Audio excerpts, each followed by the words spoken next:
Hi, folks. Thanks for joining us today. My name is Nicole Trevina Flores, and I am the Global Ed Coordinator for SCC.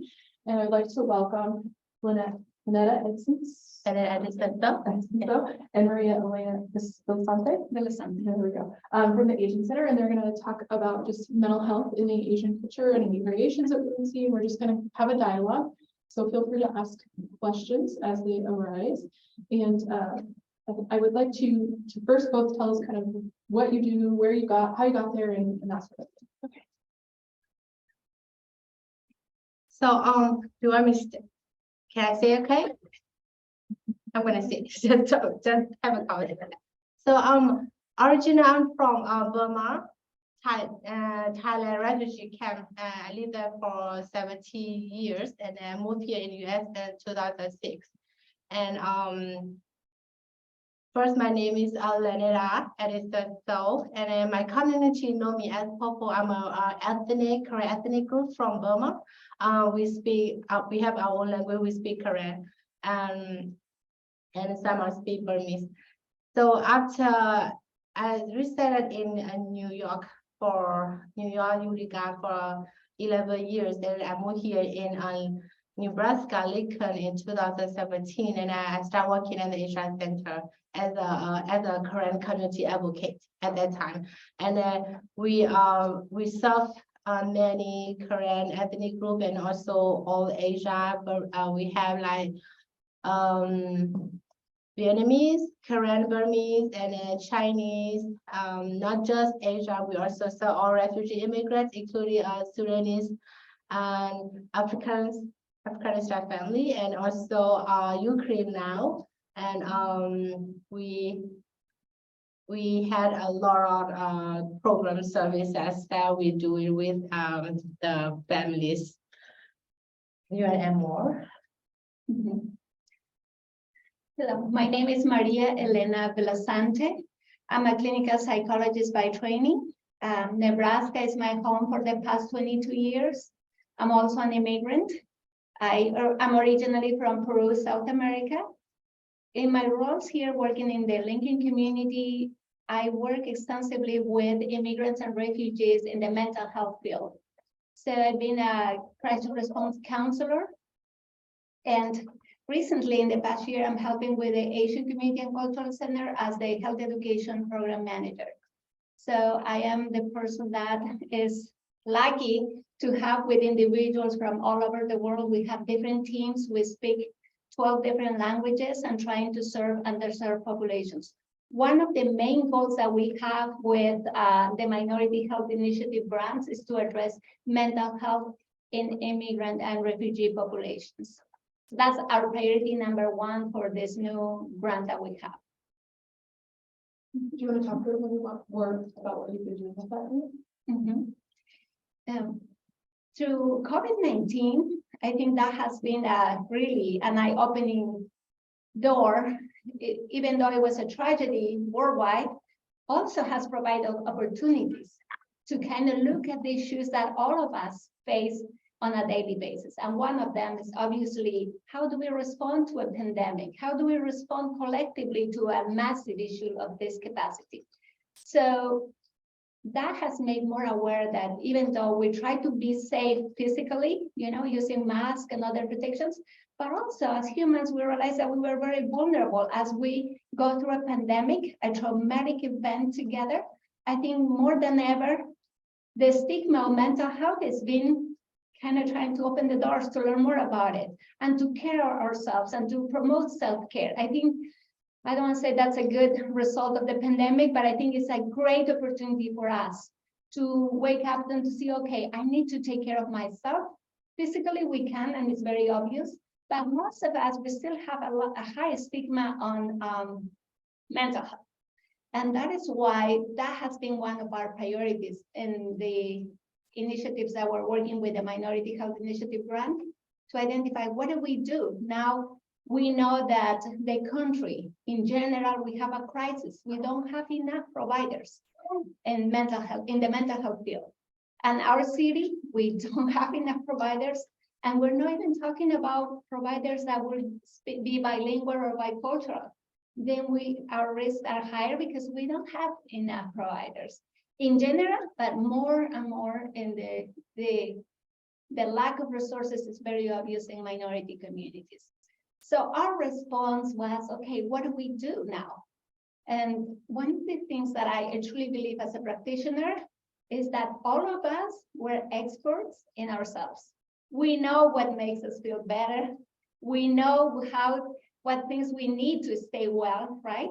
And so the initiative of empowering our clients to talk about mental health, not from a professional way, but it's just the common sense. All of you and all of us are experts in ourselves. We have the psychology of the common sense. We really need to identify what are my triggers? What is something that bothers me? What kind of people, events, situations are triggering to me? So I can address it. So coming from that model of empowerment, we're trying to build a task force of peer support specialists in our center, that individuals that are bilingual, bicultural, trained into address these issues, identifying triggers, identifying how to develop a daily maintenance plan so I can keep my mental health in check. So the peer support model is very new in Nebraska. Other states are more advanced. They even have peer support specialists that are billing Medicaid for their services. And then you don't have to be a practitioner, but you really need to be a person that is very knowledgeable on the issues of mental health. And our state of Nebraska has now a new certification for that, the peer support specialist certification.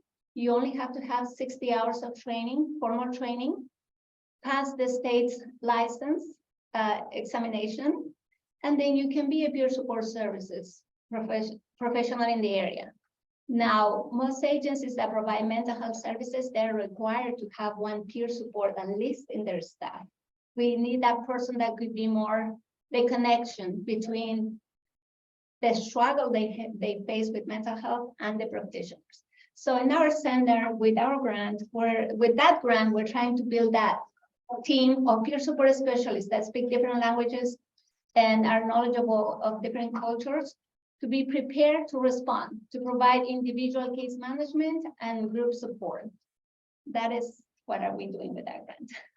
How many of those folks do you have? Last summer, we trained 7, and now today, one group of 8 peer supporters are in training all day. So hopefully by the end of the month, we will have a total of 15. Mm-hmm. Questions, Leslie? Mm-hmm. How long have you guys both been in the mental health field? The question was, how long have you both been in the mental health or Zoom or Zoom? So actually I finished my graduate here as a social work, and then now I'm doing my license in 2000 since I arrived here, because I graduated in New York, but because the license here, so I started doing my license in 2017. So I started serving as a professional license mental health. So I started doing since 2017 and until now serving my community. The benefit of my service, like because my language and also the community that I serve, they have a challenge with the bilingual, especially the word that you speak, the like the mental health term, languages, and the current languages, especially my language. It's so hard to translate or interpret for them, but because I have a feel that I kind of have to understand how to talk to them, and then I give them more example or something like that. So many people like in my community before, they really don't talk about it, especially with the mental health, and they don't even know how. I don't even know how to say for myself like mental health in my language. But later on we try to adapt, and then we try changes everything, and then they get it out because a lot of education and awareness, and then also now before, even though like a therapist, counselor section, they don't understand, they don't know the system, but now they get it, and then now we really appreciate actually Marina, she's helping us with a lot of training and everything, so we get it also our other staff, and then now our clients, our families that we serve, they get it, this try to get a knowledge about mental health, and then try to give it services with education, just the business, even though especially with the peer support specialist, because you understand the culture that you are from, and at the same time you also understand the clients, because we are the same, from the same place and the same culture, so it's get more benefits because of that.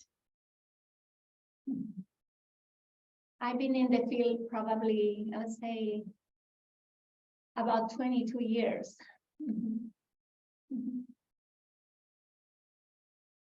So when you're starting with someone kind of fresh like that, where there's no background for this, what sort of things do you work on? Mostly for my, because I also do it, I serve it, and with my client, and mostly we start with just the business. What is the mental health? And give it that we have a group, like everybody signs and then come in. We don't really tell them about like we're gonna do mental health, because when you say mental health, and then they will say, oh, I'm not crazy, because the mental health is crazy in my culture, and then nobody gonna come in, and then they're not gonna join my group. So we just start with the just the women group, and also the senior health group, exercise group. We start with the beginning like that, and then I start mine like a walking group that we're gonna walk and then go to the park, or and then having talk each other, and then just start like that, and then just this is stress, and then this is mental health. So give that example like that, and they kind of, oh, I didn't know, I thought that mental health is crazy, and that's why I don't want to join, and I'm not crazy, because I don't want to talk about it either. If I say I'm crazy, and then people are gonna look down on me, or not gonna talk to me, or something like that. That's why we just start with the business, and then start like that, and go right now. One model that we use for all our peers is we're using now evidence-based curriculums, because we want to make sure that we're measuring outcomes and how we are supporting our clients. So we use the RAP. I don't know if you're familiar with it. It's Wellness Recovery Action Plan, which is a consumer-based, clients-based. And this model, you can, now there's even an app for creating your own RAP. And so this program will help you to identify your triggers, identify your wellness toolbox, what works for me, and creating a daily maintenance plan. And now RAP originally was created to work in the mental health and substance abuse fields, but nowadays individuals use it to financial education, recovery, maybe if I'm recovering from debt, or even it could be for weight loss or the sleep patterns. You can create a RAP for anything. I will encourage you to Google it and browse it. The community offer RAP free support groups across town. So just Bryan Hospital offers them, and also Wellbeing Initiative. And we're using that module to work with our clients, because teaching them how to identify their triggers, and also helping them to identify their own personalized wellness toolbox, it can go a long ways, especially when they're in a wait list to see a provider for 6 months or longer. And so at least they have a place where they can explore their own wellness. And we have this RAP training for our advocates, and they deliver individually to clients on one-on-one, or also in a group setting. So both ways work, but it's also nice to have this safe place where you can talk and discuss about wellness. Sometimes we confuse mental health is different than mental illness, right? We all have a mental health. And that's important to be on check, the same as physical health. But mental illness is a different thing. But I think in most places we confuse both, and and we are trying to encourage to create a culture of mental health and wellness and have a language of wellness and talk about in those terms with our clients. For me, it was very interesting, like when I was starting working with couple, it was that just learning that in the current culture, there is no word that can mean counselor. The word doesn't exist. Okay, how do I deliver services to a community where they don't even have a word for it? You know, it's foreign. And how, of course, they have gone through traumatic experiences, different clients in their lives.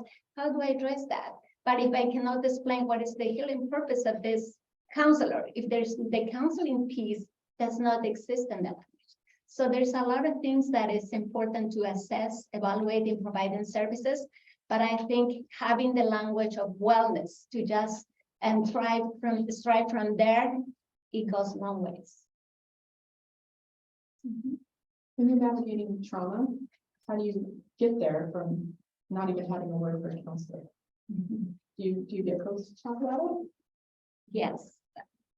Most of our clients, they have, I would say everyone, as a counselor, we have a trauma screening. And when I was in school, like you, we had the testing of for all the students. All of them had marked at least 1 or 2 in the 25 questions, okay, for trauma, like losing a parent, losing a loved one. And we in the classroom, 100% had 1 or 2 checks on trauma list. And so I would say every human has gone through different experiences. So when we talk about it, we just try to, once again, helping them identifying those triggers. It could be people in our lives, it could be events, it could be dates of tragic events in our personal lives. And that's what we try to assist our clients with and say, what is triggering for them? Now, I have to say, the immigrant and refugee communities are very resilient. They have gone through a lot, and sometimes it's very difficult for them to identify and sort it out what is traumatic or not, because they have endured so much. And so that is also another factor that plays in the role in identifying what probably they have gone through a massive traumatic events because of their mode of survival, they would not see it. But then later in life, we can see that they have physical illness, difficult situations that they don't know how to navigate.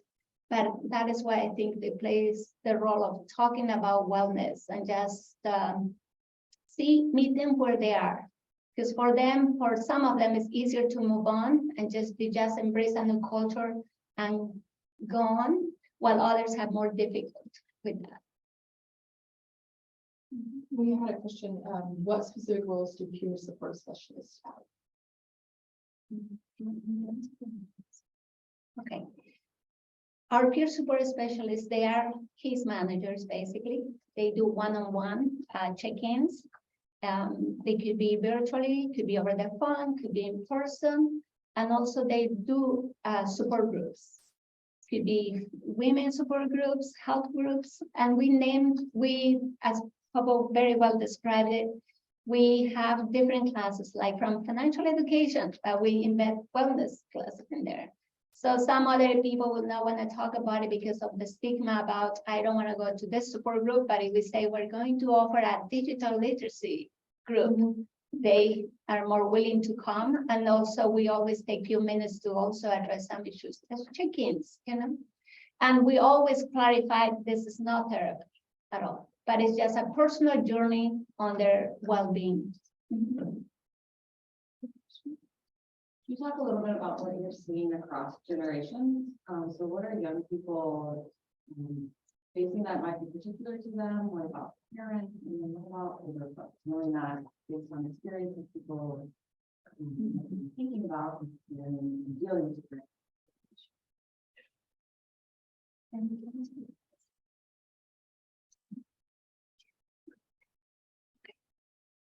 One of the issues that we see is, and it's very important, that question is very important because we see that young people born here or just arrived, they're very easy to assimilate to the new culture, to learn the language, to adapt very quickly. but also it's stressful for them to try to kind of cope with two worlds, you know, the home base and the mainstream culture where they're going to school and friends. And sometimes parents, their assimilation process goes slower. And so at times there is this reverse role.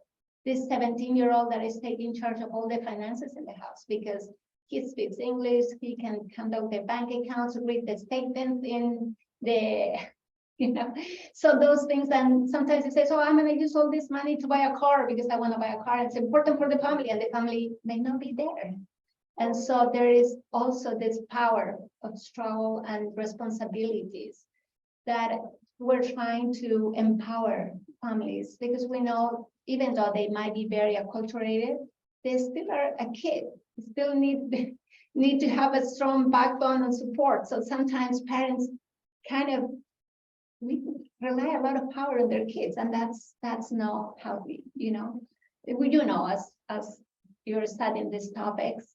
And so we're trying in our groups also to empower them and to make sure that relationship is not broken because at times kids, even kids, they tend to understand the language, but then don't want to speak their native languages.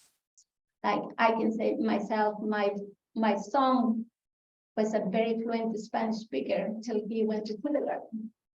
And then now he's getting into middle school. He understands 100% of what I speak in Spanish, but he will always reply in English. And so sometimes I had to pretend I don't understand what you're saying. But he will try to do that, you know. And so I think, and that's the issue we see in different cultures. The kids kind of leave their language slowly, and then the communication could be broken in many homes. And we're trying to empower parents to still be there for the kids. And also we want more programs where the kids can feel proud of their cultures, proud of their heritage. And that's a real struggle. We really need more mentors that could empower them to be proud for who they are. And that is why one of the programs that we have in middle schools and high schools, we want them to address that cultural. We have a digital education, digital programming for youth, where they can create videos and posters about their cultural heritage. So they have that pride or how they can communicate those things that have meaning for them. So we're trying to find creative ways for them to not to leave their culture behind, because we know that that's very important. It's very powerful for their own identity, but also to continue to build on the relationship with parents and grandparents.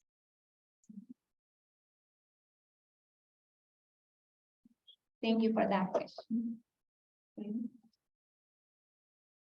you talk a little bit about kind of the breakdown of the different communities? I know you mentioned it briefly, but you know, what sort of percentage of the communities you're looking at? Is it a percent Korean population or where is that? We have more Vietnamese, the largest population we saw, and then going down to Middle East students, and then Korean, Burmese, and going down to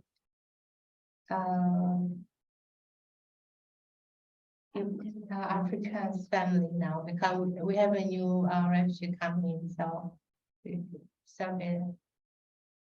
And then Ukraine and African and Yazidi. And do you have a peer support person for all those groups? Yes, We're trying. We We try. will. But now we have a lot, like it's most ethnic group have panels, peer support specialists.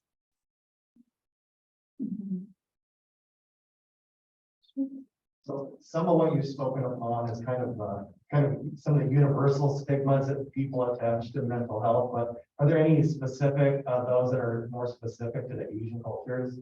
Like, so some cultural, attached stigmas to mental health that kind of pose extra obstacles? I would say medication is an issue. They probably, if they're prescribed medications, probably no more prone to follow up their instructions. And that is also, in some cases, could be very dangerous when they're not on medication. So extensive education on that, it's very important. I don't want to say medication compliance, but that's a major issue. And also for some cultures, like they're very invested in their connection with nature and their healing spaces. Like, for example, they trust more when they're in a outdoor environment where they're connected to nature forces. Like, for example, when counseling is happening inside of a closed office, 4 walls, for them, the healing is broken. They cannot be done inside of 4 walls. You know, for example, in some culture, it's more important to have that connection with a counselor, with a therapist, will be more important to have it outdoors, where they can feel more at ease, where they're more open to the healing process of being connected with nature. For me, as a practitioner, that was an eye-opening experience. I didn't know that meant a lot to my clients, but just learning from their experience what they need was very important. So I think it's very sensitive about how they see wellness. What are those forces for wellness in every culture? Is very important to know, because I didn't know, and I will do traditional counseling, you know, and the sad thing is that sometimes counselors, we had only 45 minutes to see a client, and in that 45 minutes, the notes needed to be in, and some counselors will be in front of the computer doing the notes while they're talking to the client. And I will check with other clients, and they would say, how was your counseling session? And they would say, the counselor was not interested in talking to me. She was working on something on the computer. She was not interested at all in what I had to say. So just that perception, you know, for counselors, these notes need to be done within this hour. And we're trying to be objective and helping. That for them was a total disconnection, because number one, was not a good environment. Number two, there was a device where they thought that was 100% of the attention of the counselor was in the device, not in them. So how we communicate and establish that rapport and connection, it's very different. And just from, I would say, from the screening process to understand what is it, what they need as far as establishing services, like what is it that you need, what works best for you, what is their perspective about it, is very, very important. Because I ran into colleagues that I went and say, and they would ask me, could you please talk to this client? This is my 8th session, and I don't have even objectives for our counseling sessions. And so I was thinking that usually in mainstream culture, we do it the first session. These are going to be or the second session, where these are going to be the objectives of our counseling or the time together, you know, first or second session, no further. But being into the 8th session and not having an objective to work on counseling could be frustrating for both, right? Because they're investing time and then they don't see results. That's To add to that, like the population itself. So to go to the counselor, they're not gonna go because they already not believe or doesn't even understand what's the process or what the system the counseling here, right? And then mostly they will also give them they don't know that they have a mental, and then they will show you the sign of the symptom, like they have back pain or they have a neck pain. That's they thought that just give me medication and then it's gonna gone. But it's the beneath of that pain, they have the trauma and everything they go through that. To have the counselor for them, and then like she said, they're not gonna go because it's really professional way, and then you can sit down with somebody that you don't know or stranger, and then you can talk about your situation and your problem, and then also it's already made them tense, like they already have that overwhelmed pressure, and that they're more like that. That's why with my popular self, the group, I usually just do it informal way. Just go to their house, doing a visit with them, and then sometimes just walk, go walk, take them outside, and then talk in their own language too, because that's why they feel more comfortable too. They would do my girl do like that. And then most other, even though not just my group, with other community that we serve, other community advocates, and specialists, they all do it like within their culture, that group too. So most counselors are trained to kind of be a support, but not tell their client what to do. Do you find that that process works with the populations you're working with? I don't think it's normal for my community, because my community, they're kind of follower, and then they really want you answer. And that's it will be hard for the counselor that they do that, because you but we try, we educate them the process, and then I told them we give them option, so they had to pick their own option. And then like rap, we do a rap with them, and then they can decide it. Like there are 2 kids, we have their 2 kids for them, and then they put down what they need or what they want to work on. So, and then we focus, okay, which one that you want to do first, and then we just like guide them together, do that. How often are you pulling in religion or spirituality into those sessions? We don't pull in a religion in that, but it depends on the group though. If the group that the group that I saw, they really in religions, and then so if I say something, I have to say like a board, not just one person, and I had to encourage them. It's like this, like counseling. It's like the same with in our culture. You go to a pastor, or you go to your grandparents, you go to, and then the same they do with self-care exercise. We doing we pray, and so they just pray, and you go to your alone in your, and then that sometimes I include that with them. With it depends on the persons that are seek help. Yeah, ladies. Some or if they are not religion, then we just talking abroad, and then we can. Have you seen, like, from the data that you can gather through interactions with the counselors, do you see opportunities to kind of take some of what you're learning and feed it back to enact policies that can help people on the, even on more the community level as well? We really, with the data that we have, knowing that how many clients are on wait list, and we're talking about months-long wait list, I think our community will benefit in training peer support specialists, because they're individuals that can relate. And I'm talking about in general for peer support specialists that can connect with the individuals and families. And in our state, we're still trying to get that role as a peer support specialist recognized for billing and all. The other states are more advanced than ours.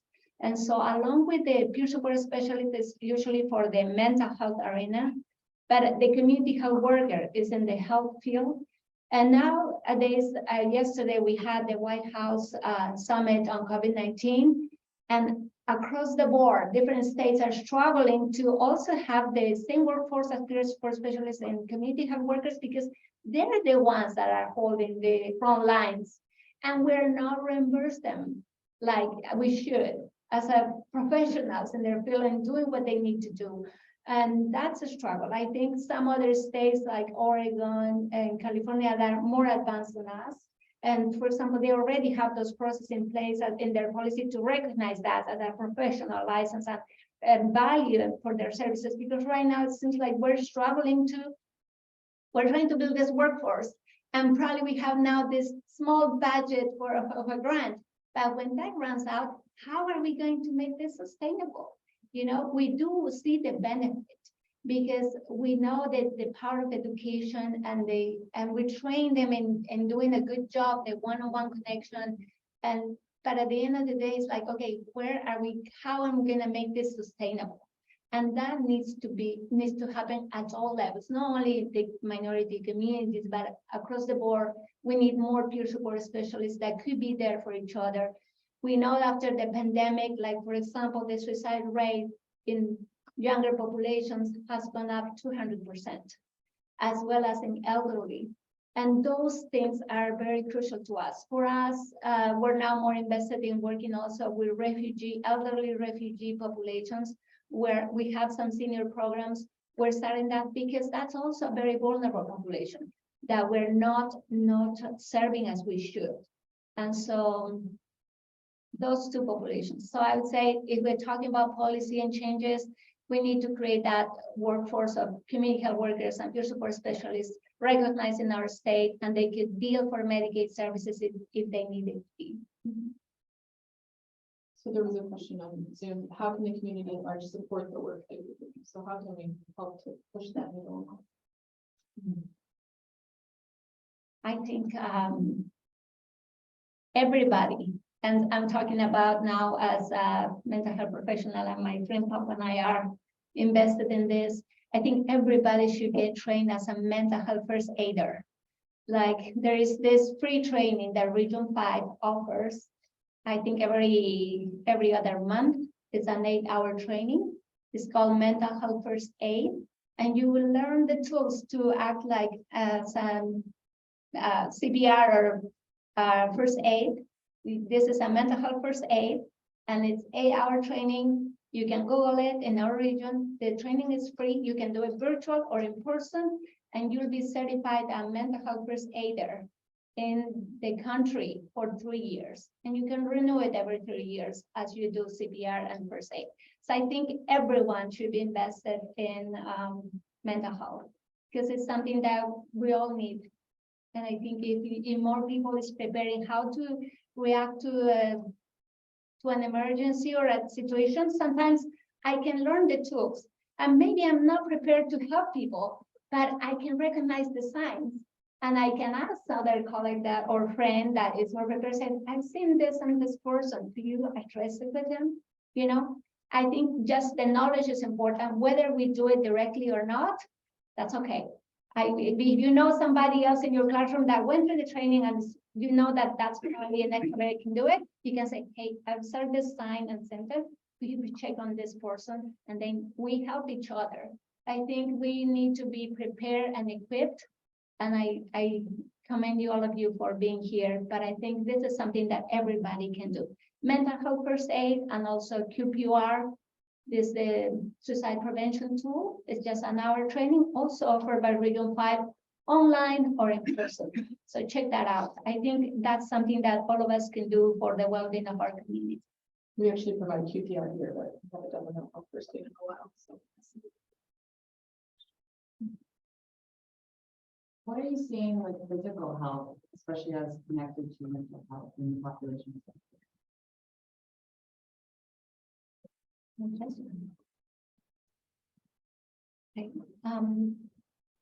With the communities that we're working on, we're seeing a lot of chronic conditions. And so that gets more acute when they have mental health issues. So we provide case management specifically for those populations with chronic conditions.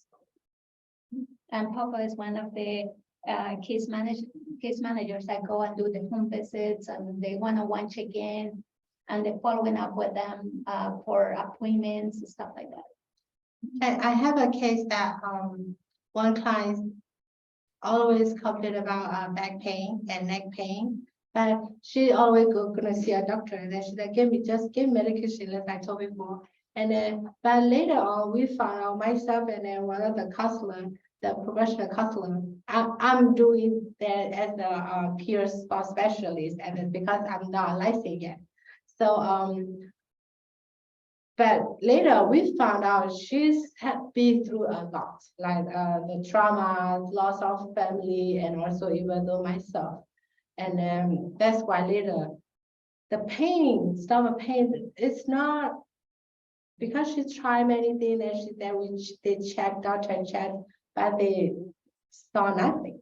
But later, yes, and they found out that we found out that we have been doing a lot.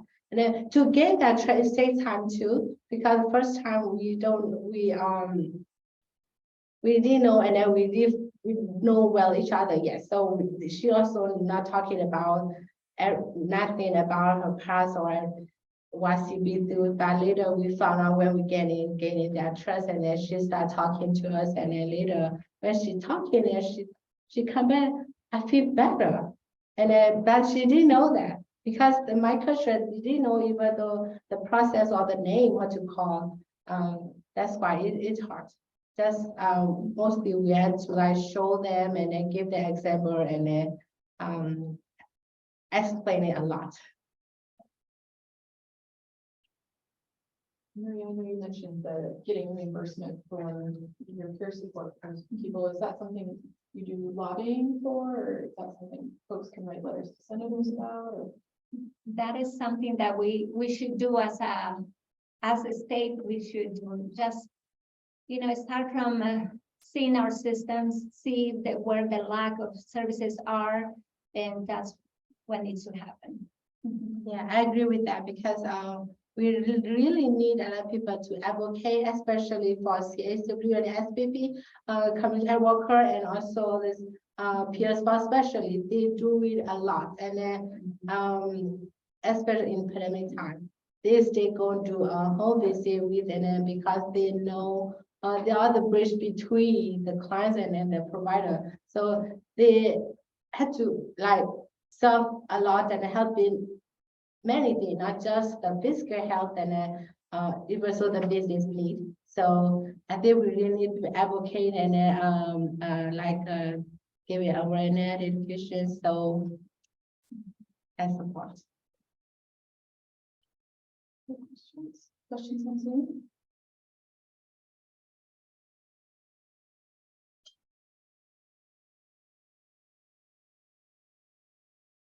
Maria, do you want to talk about maybe a little bit about, so we have like intro to psych classes here. Did you talk about the education that you're looking to get to be a clinical psychologist?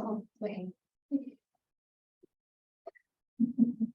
I will commend you if you can take the the classes to become a clinical psychologist. Usually you have to have your bachelor's in a human services field, preferably psychology or social work.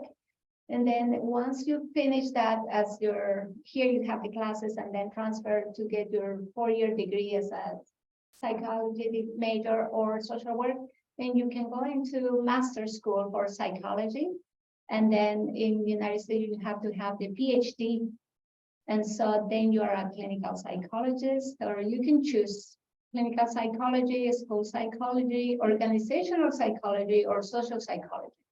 So 4 different fields, but all of them very needed in the country. I have the background of being a clinical psychologist and also did a master's in educational psychology and learning disabilities. It depends on your calling. Psychologists, well, you have to have a doctoral degree, and psychologists in United States mostly focus on testing, testing different instruments and doing evaluations, psych evaluations. And that in itself it's very important. But I would say that's one route that you can go, the way down to PhD, which is probably, I would say, 4 years of psychology degree plus another 6 years. So it will be like about 10 years to become a clinical psychologist in the United States.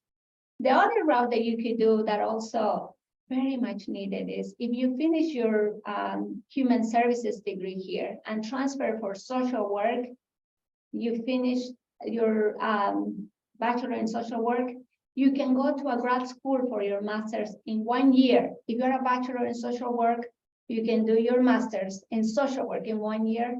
And when you graduate in the state of Nebraska as a MSW, Master in Social Work, you can have a license as a mental health practitioner.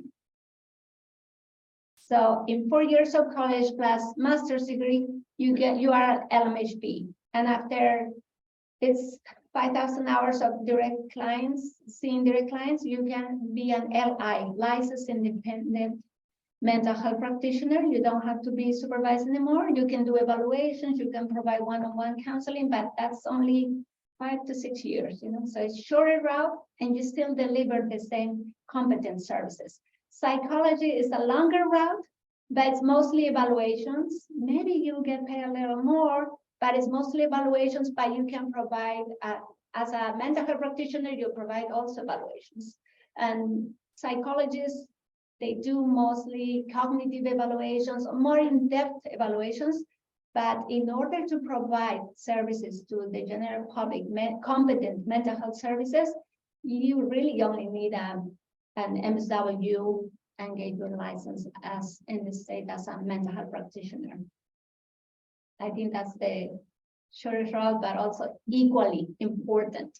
And I kind of love the blended work on social work because you get the big picture. As a mental health practitioner, I felt like as a psychologist, I learned a lot about the one-on-one, but I was missing out in understanding how systems impact a personal life. And so I also got a bachelor in social work here in the States because I wanted to learn that more about it.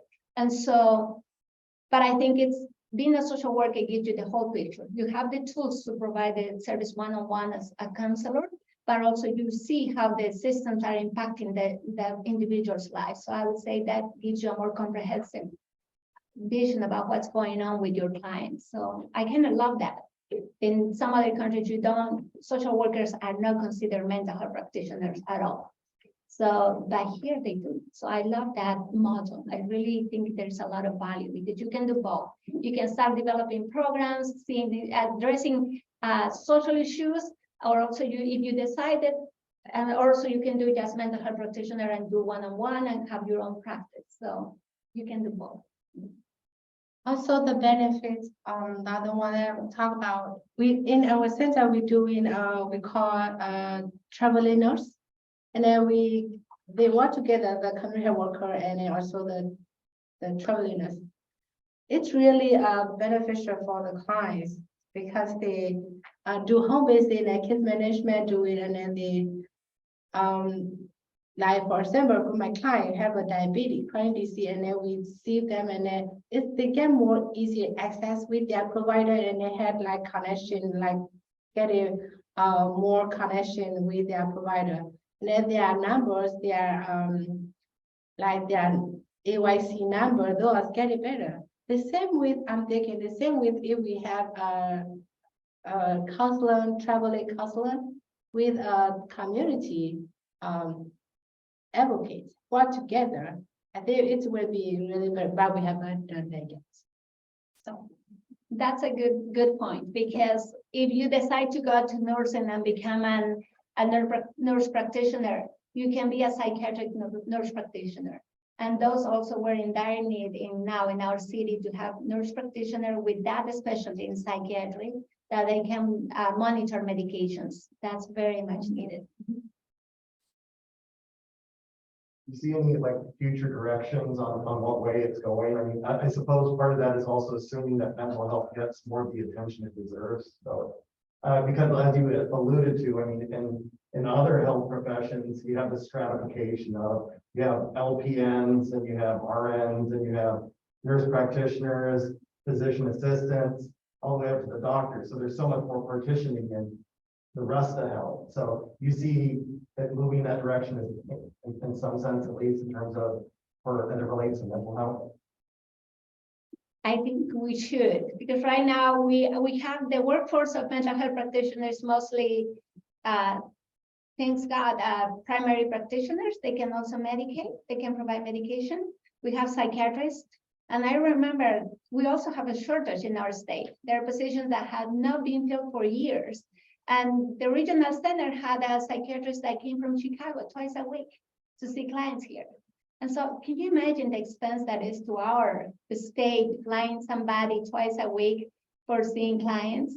So that's very much now need in there. So mental health nurse practitioners specialized in psychiatry is very, very needed. So I see, and I said So psychiatrists, psychologists, they do evaluations, they don't prescribe. So we need the nurse practitioners. And I would say clinical social workers make a huge difference as far as evaluations, they're providing services, direct services, mental health practitioners, LMHPs and LIs, licensed independent mental health practitioners. And I think we really need that workforce of peer support. That would be probably for us like LPN or something like that, like comparable. That's, hopefully we can get there. That's a good question, because I think we're waking up that mental health, we humans have this physical health, and we also need to care about our mental health.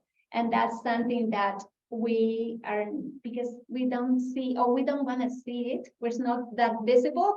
So then we just have been in the back burner, you know. But I think after the pandemic, I think everybody's more open to discuss that, and that is powerful. I think we need to, as you're going to be the decision makers in a few years, please keep that in your radar, advocate for mental health. That will make our communities safer and healthier. Any questions before we wrap up today? What makes you proud about what you do? Okay, I'll say. I feel like very honored and to work with a workforce of individuals that come from different backgrounds from all over the world, and to be just work with them and seeing their passion and working with their communities. I have learned so much when working with them, and make me feel proud that we are trying to, we're working together to address some needs in our community. We want Lincoln to be a healthy city. We see these wonderful reports that we're considered one of the top cities to have a good life, and we want to honor that name that we have, Nebraska, the good life. So we're trying our best, and I think what makes me feel proud is that I have this team of advocates from different cultures that they're not shy, even though they are not 100% with their English. They're not shy to turn any training that I propose, they're in. So that makes me feel proud, because they're not shy from that. It says, I will have your back, you'll go and do it. Like, and so they are really a group of women, mostly women, that I want to say they're really good advocates and strong backbones for their communities. And I just don't have enough words to say how appreciative I am of the hard work they're doing. So Echo to that. And also, I want to add, like, as a former refugee, I'm from also as a refugee. So, the work that I'm doing, I really appreciate and proud, because I have a chance to give back to the community that need help, like I did. When I first arrived, I also need a lot of help, and now I can able to help them. So that's a really it's blessed for me to do that. Thank you so much.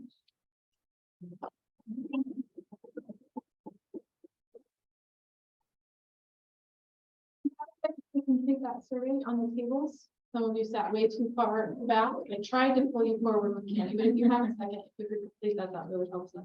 just Thank you so much. a brief announcement. Every second Saturday of the month till February, we have an open cultural bazaar at our center. Just come in, check in. Some members of the community will have some crafts or food to sell. Just come in and anytime, walk in and just check that out. It'll be fun to see you there. Do you have those events on your website or? Yes, they're in our website and our social media as well. Yes, please join us. Thank you. Thank you. Thank you for having us. Yeah, thank you very We're much. going to QR code on the invite for today as well. Thank you so much. And I hope you'll join us tomorrow. We'll talk about languages.